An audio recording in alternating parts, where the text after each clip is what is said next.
Iya, berjumpa lagi dengan saya Debbie Basir di dalam Hikmat Kehidupan.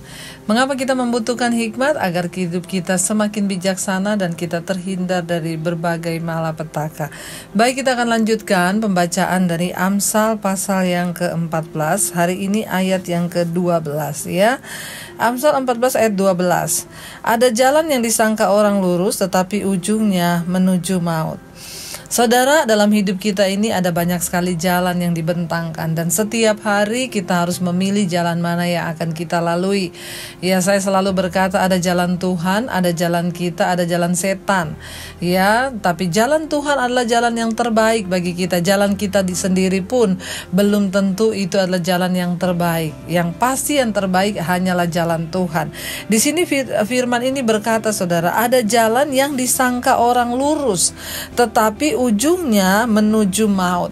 Ada begitu banyak orang yang akhirnya salah mengambil keputusan di dalam pernikahan, akhirnya hancur di dalam pekerjaan, akhirnya hancur, salah mengambil keputusan di dalam banyak hal dalam hidupnya sehingga dia menyesal di kemudian hari. Ada jalan yang disangka orang lurus tetapi ujungnya menuju maut. Karena itu berhati-hatilah. Mari kita terus melibatkan Tuhan dan biarlah hidup kita dipimpin oleh hikmat supaya kita mengalami rancangan kebahagiaan dan damai sejahtera dalam hidup kita dan tidak salah di dalam melangkah ya. Ayat yang berikutnya, ayat 13. Di dalam tertawa pun hati dapat merana dan kesukaan dapat berakhir dengan kedukaan ya. Di dalam tertawa pun hati dapat merana. Kadang-kadang ada orang-orang yang bisa tertawa di luar tetapi hatinya tidak ada yang tahu ya. Di dalam tertawa pun hati bisa merana. Karena itu hati-hati saudara, hidup ini tidak ada yang tahu ya, karena hari ini kita bisa tertawa, besok kita bisa menangis, hari ini kita bisa bersedih, bahkan besok bisa tertawa. Di sini dikatakan di dalam tertawa pun hati merana ya. Dan kesukaan dapat berakhir dengan kedukaan. Kesukaan dapat berakhir dengan kedukaan. Artinya apa? Tidak ada seorang pun yang mengetahui hidup ini. Semuanya itu ada di dalam kendalinya Tuhan. Karena itu, kalau engkau bergembira, bergembiralah, tetapi jangan lupa diri. Engkau bersedih juga, bersedihlah, tetapi jangan terlalu ya. Semua yang terlalu itu berbahaya bagi hidup manusia. Baik, kita akan lanjutkan ya hari ini pembacaan lagi ayat yang ke-14 ya. Orang yang murtad hatinya menjadi kenyang dengan jalannya, dan orang yang baik dengan apa yang ada padanya.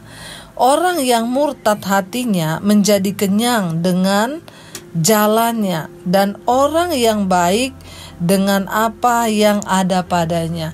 Saudara, orang yang murtad itu menjadi kenyang dengan jalannya. Artinya apa? Semua yang dia lakukan dalam kemurtadan dan kefasikan itu rasanya puas ya. Kenyang dengan segala jalan kefasikan, tapi ingat ujungnya menuju maut. Tetapi orang yang baik itu kenyang dengan ya apa yang ada padanya.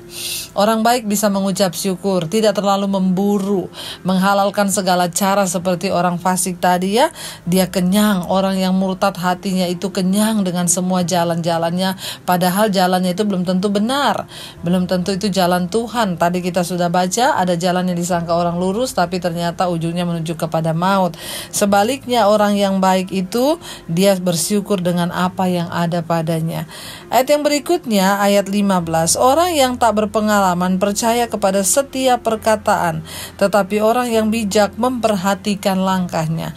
Orang yang tak berpengalaman itu percaya kepada semua perkataan, yaitu tadi tidak punya roh penimbang, tidak punya kepekaan, semua dinilai dan langsung percaya dengan perkataan orang, makanya banyak ditipu.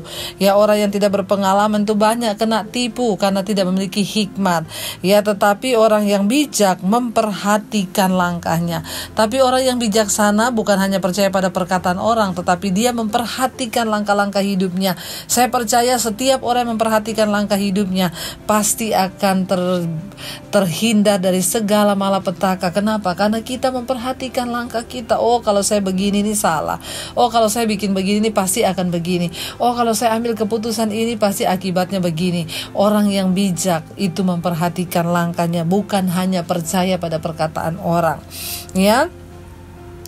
Ayat yang ke-16, orang bijak berhati-hati dan menjauhi kejahatan, tetapi orang bebal melampiaskan nafsunya dan merasa aman. Orang yang bijak itu berhati-hati dan menjauhi kejahatan. Yaitu tadi, orang bijak itu memperhatikan langkah-langkahnya. Orang bijaksana itu sangat berhati-hati dan memperhatikan jalan-jalannya. Orang bijak itu berhati-hati dan sangat menjauhi kejahatan. Dia nggak mau melakukan kejahatan, dia tidak mau melakukan sesuatu yang tidak berkenan. Dia berusaha untuk menjauhi kejahatan kalau orang bijak, saudara. Tetapi orang bebal melampiaskan nafsunya dan merasa aman. Sebaliknya orang bebal, dia lampiaskan semua nafsu keinginannya dan celakanya dia merasa aman. Kayaknya hidup saya aman-aman aja tuh walaupun saya selingkuh. Kayaknya hidup saya aman-aman aja tuh walaupun saya korupsi. Kayaknya saya juga selama ini happy-happy aja tuh walaupun saya melakukan semua kejahatan. Hati-hati, ada saatnya engkau akan terjerumus jatuh. Kenapa? Karena semua kejahatan itu ada upah, ada hukumannya.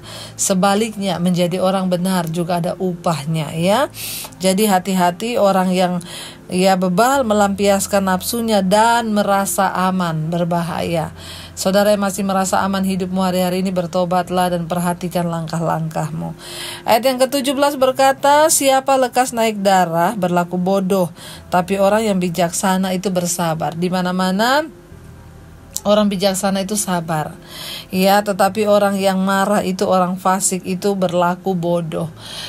Jangan cepat naik darah, saudara. Coba timbang semua perkara.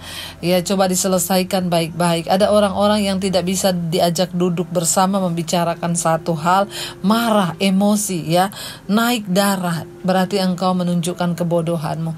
Coba kita diajak bicara baik-baik, saudara, bisa. Ada orang-orang yang memang, nggak bisa diajak bicara. Sudahlah, bicara sama dia itu percuma, Tetapi orang yang sabar, yang bijaksana itu orang yang bersabar, mau mendengarkan, bersabar, timbang segala perkara. Ayat yang ke-18, orang yang baik, orang yang tak berpengalaman mendapat kebodohan, tetapi orang yang bijak bermahkotakan pengetahuan. Orang yang tak berpengalaman mendapat kebodohan. Orang itu kalau tidak berpengalaman, tidak mau belajar, tidak mau mencari hikmat Tuhan, yang dia dapat hanyalah kebodohan. Makanya hidupnya penuh ditipu dan tertipu. Tetapi orang yang bijak bermahkotakan pengetahuan. Tapi orang bijaksana itu mahkotanya pengetahuan. Dia bisa membedakan mana yang baik, mana yang jahat. Ayat yang berikutnya 19, orang jahat duduk di dekat orang baik, orang fasik di depan pintu gerbang orang benar. Orang yang jahat tunduk, orang yang jahat tunduk di dekat orang baik. Saudara, percayalah ada otoritas Tuhan di atas orang baik dan orang benar. Percayalah ada wibawa Tuhan di atas kepala, di atas hidup orang benar. Makanya di sini dikatakan orang jahat itu akan tunduk di dekat orang baik, Itu dari sananya. Orang fasik di depan pintu gerbang orang benar. Sebaliknya orang fasik juga akan tunduk di depan pintu orang benar. Kenapa?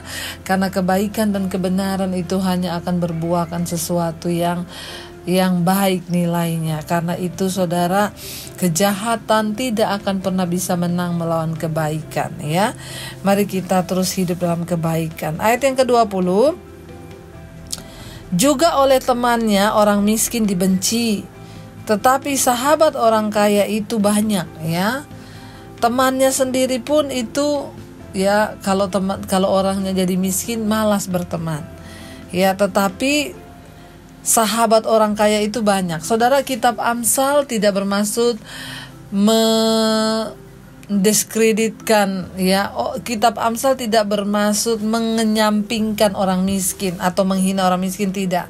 Tapi kitab Amsal hanya berbicara faktanya, Bahkan juga oleh temannya orang miskin itu dibenci, Sebaliknya orang kaya itu sahabatnya banyak. Iyalah karena orang pengen nempel dan dapat cipratan ya.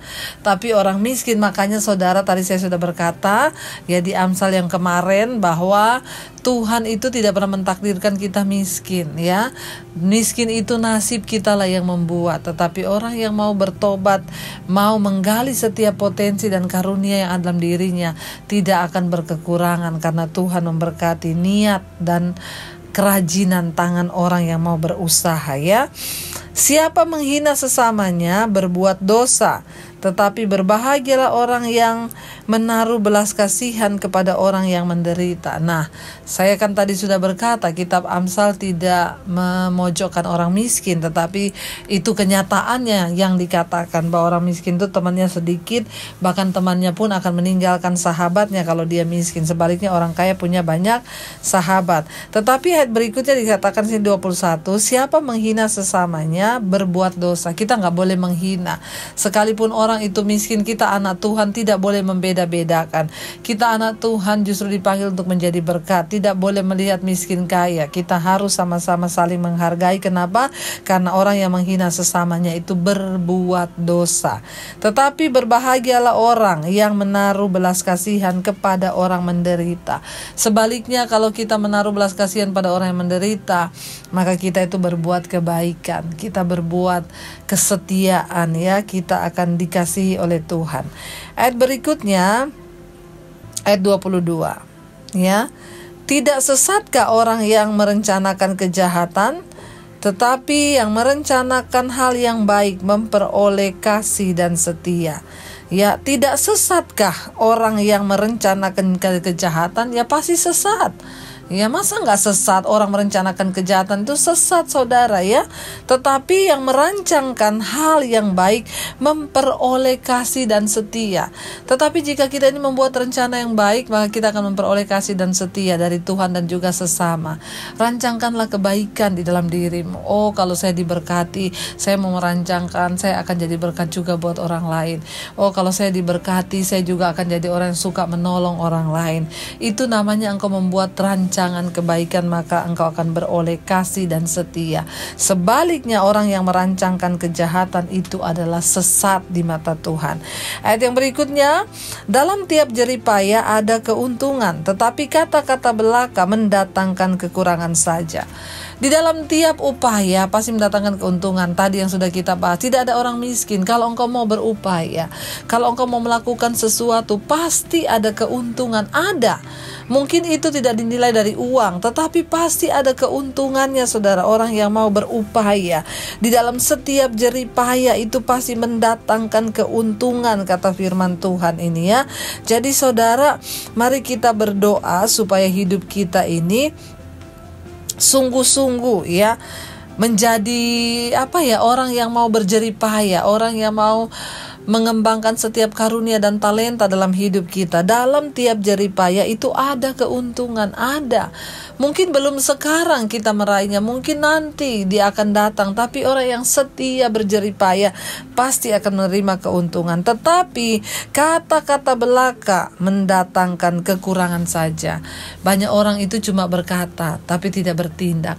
Banyak orang itu hanya merancangkan, iya ya sebenarnya kita ini kalau mau coba usaha loh ya, iya bisa sebenarnya, tapi cuma habis di kata-kata.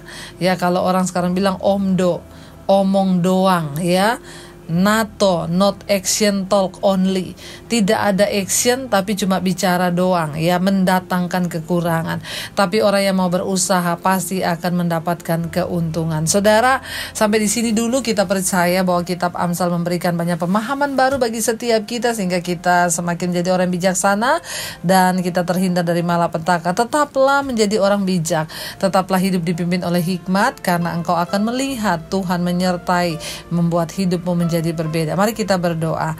Terima kasih Bapa, kami mengucap syukur buat hari ini. Firman-Mu memberikan kami kekuatan. Hikmat-Mu Amsal, hikmat kehidupan menuntun kami dalam jalan-jalan-Mu. Terus bawa kami dalam perkenanan Tuhan. Mampukan kami hidup menjadi orang yang bijaksana agar kami terhindar dari malapetaka. Terima kasih buat hikmat-Mu yang ada dalam hidup kami. Dalam nama Tuhan Yesus kami bersyukur. Haleluya. Amin. Jika Anda diberkati dengan channel saya, jangan lupa tekan tombol subscribe. Dan jangan lupa like, share, dan komen. Dan jangan lupa untuk mengklik tombol lonceng di bawah ini, supaya Anda mendapatkan pemberitahuan setiap kali saya mengupload video-video yang baru. Jangan takut karena gratis. Tuhan